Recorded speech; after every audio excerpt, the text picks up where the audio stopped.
The Mutual Broadcasting System presents I Love the Mystery.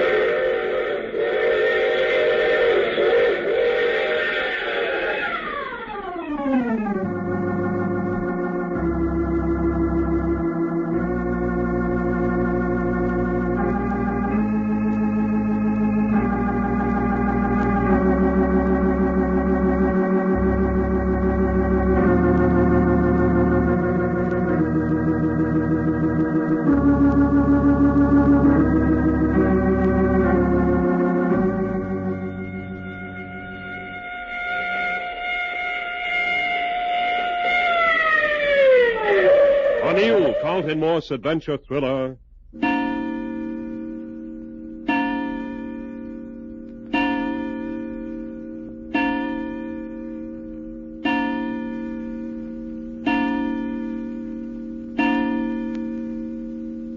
I hope you don't mind us using your room for a conference hall. The pleasure's all mine, Packard. Anything to break the monotony. As long as we don't tire you. When I get tired, Sonny, you'll hear about it. That's a promise. Arthur? Yes, Phil? Where's the wheelchair? I'm through with that baby carriage stuff. Yeah? How's the arm?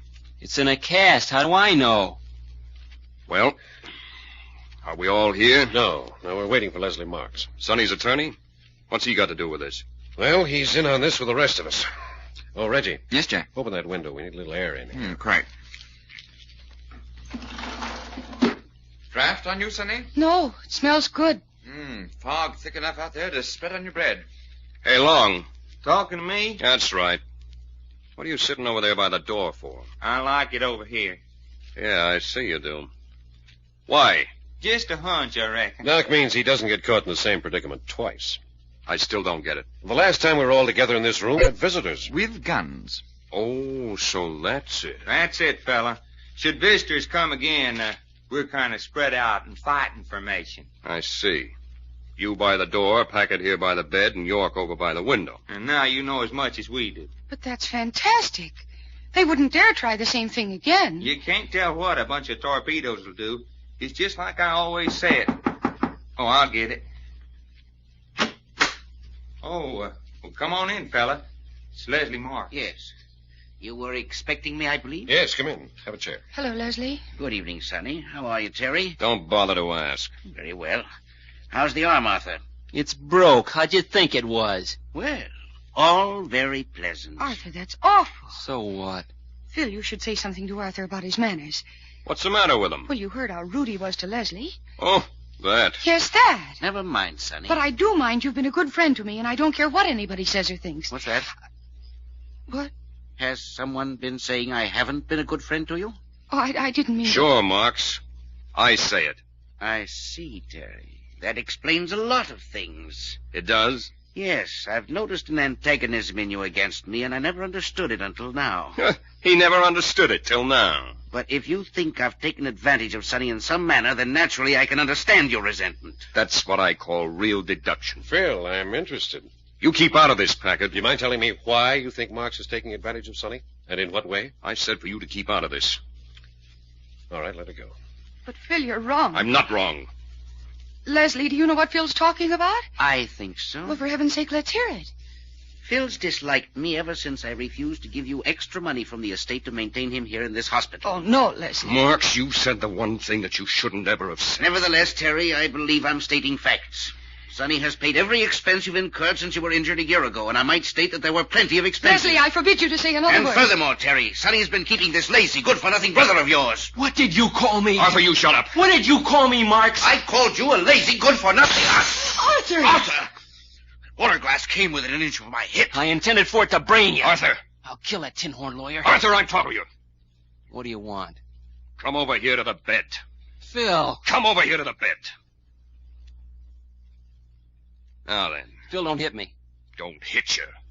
Why, you little baby-faced punk, I got a notion to smear your nose all over your face. You hear me? Phil, let go my collar. You're choking me. What do you mean saying you'll kill anybody? Answer me. What do you mean by it?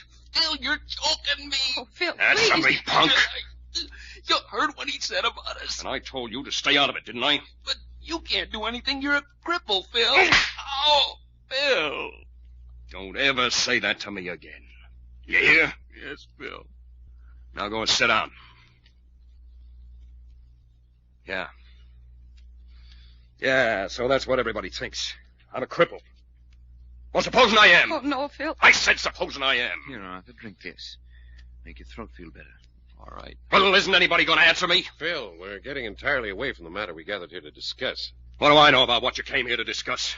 You called the meeting? Yes, but I haven't had a chance to get a word in edgewise so far. Well, you got the floor now, haven't you? All right. I suppose you all know by this time that I went out to interview Donald Robert Lincoln and got thrown into jail for my trouble. Yeah, that was great work. Uh-huh. But I did accomplish one purpose. I've finally given the police a clue to this gang that's been working against us. And what is that? The service garage where Lincoln has work done on his cars is definitely connected with the mob. Hey, Jack, I thought you wasn't supposed to tell that. Well, it's not supposed to be known generally. It's all right among ourselves. The police are watching that garage? Yes, but that's a side issue. What I really wanted to tell you was a little incident that happened to Doc and me last night after we were released from jail. Or rather, I want Doc to tell it. Well, why me, Jack? Never mind. Let's go on. Okay. Well, me and Jack come out of the jail and got into Sonny's car that I had parked outside and started for home.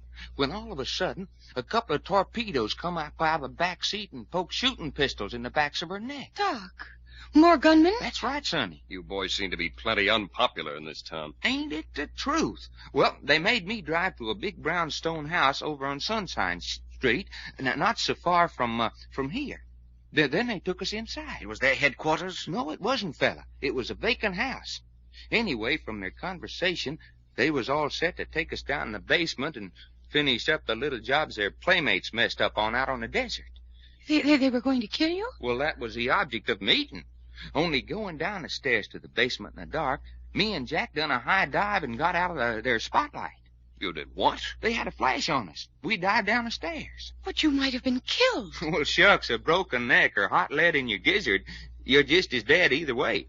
Anyway, after that we played hide-and-go-seek for quite a while with them, when all of a sudden, bam, and somebody let 'em have it with both barrels of a sawed-off shotgun. There was somebody else in the basement, too? No, they shot from outside through the basement window. He killed them both? He was too far off. He just sprayed 'em with buckshot. But it's good enough. It laid 'em out long enough for me and Jack to put ropes on 'em and call the police to come and get 'em. So now the police have 7 members of the gang. Yeah, the 5 we picked up on the desert and these 2 mugs. That's an interesting point, don't you think so, Marks? What's that? I don't follow you. I mean, if the big boss isn't careful, he's going to just about find himself out of gunmen. Why do you address that to me? I just thought you might have an opinion. There seems to be an insinuation behind your remarks. You haven't an opinion? No. I have. Well, good, Terry. Let's hear it. I'd say offhand the Richard curse that's been giving Sonny here so much trouble has turned into a gang fight. Doesn't it? In which case, the more gunmen the police round up, the less trouble Sonny's going to have with the curse. I differ with you there, Mark. Why? Because no matter how many mugs we round up, Sonny's not going to have any peace until we put our finger on the leader. Oh, yes, the leader. How do you figure that, Packard? Well, this riffraff we picked up aren't important. They're just doing what they're told. The man we want is the boss, who knows why. The man who knows why it's important that every man who comes closely associated with Sonny must be killed off. Yeah, that's the guy we've got to get. You really believe that's at the bottom of all this trouble? Someone is trying to keep men away from Sonny? I know that's it. But why? That's the thing I can't understand. Why, what difference does it make to anyone who I see or know? Well, if we knew that fella, then we'd probably know who the buzzard was. Wait a minute. Well, Marks? I'm beginning to understand your insinuation a moment ago, Packard. Yes? Anyone interested enough in Sonny to want to keep men away from her would have to be someone close to her. I think so. Don't you? Yes. As her attorney and executor, I'm closer to Sonny than anyone else. Right. I'm the only man who has been close to her over the past year who hasn't been a victim of the curse. Let's say the victim of the gang. That's more accurate. Yes. Therefore, I'm the logical man to suspect. Now, that's what I call a beautiful analysis. However, you're wrong. Maybe.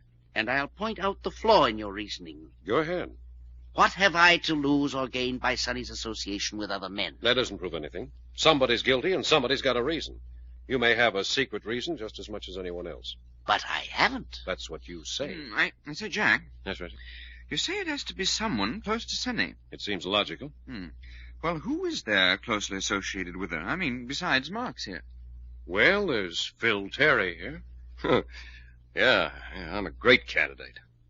I got the worst deal of anybody so far. At least the others are dead and out of their misery. Phil, dear. And don't call me dear. Don't call you dear. No. But why? Well, you're going to marry Packard, aren't you? Oh, yes. That's why. To get back to the subject. After Phil comes Arthur here. Yeah. He'd make a great leader for a mob, wouldn't he? I'm just naming over possibilities. Little Arthur here sure has all the makings. He won't have when I get through working on him. I'm doing all right. Listen, kid, I'm going to make a man out of you if I have to kill you doing it. Yeah. Now, we're drifting again. I've got one more candidate. Well, who's that, Jack? Donald Robert Lincoln. Oh, but that's absurd, Jack.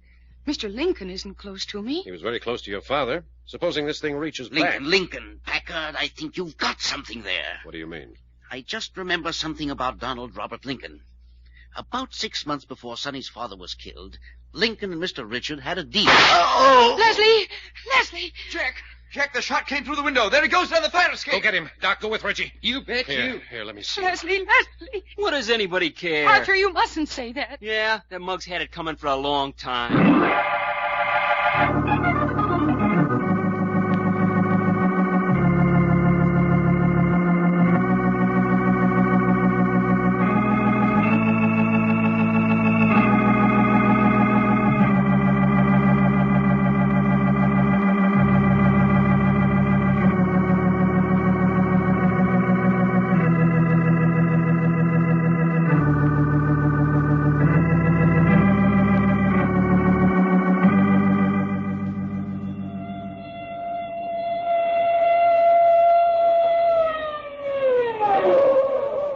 The further transcribed adventures of Jack, Doc, and Reggie will come to you tomorrow at this same hour.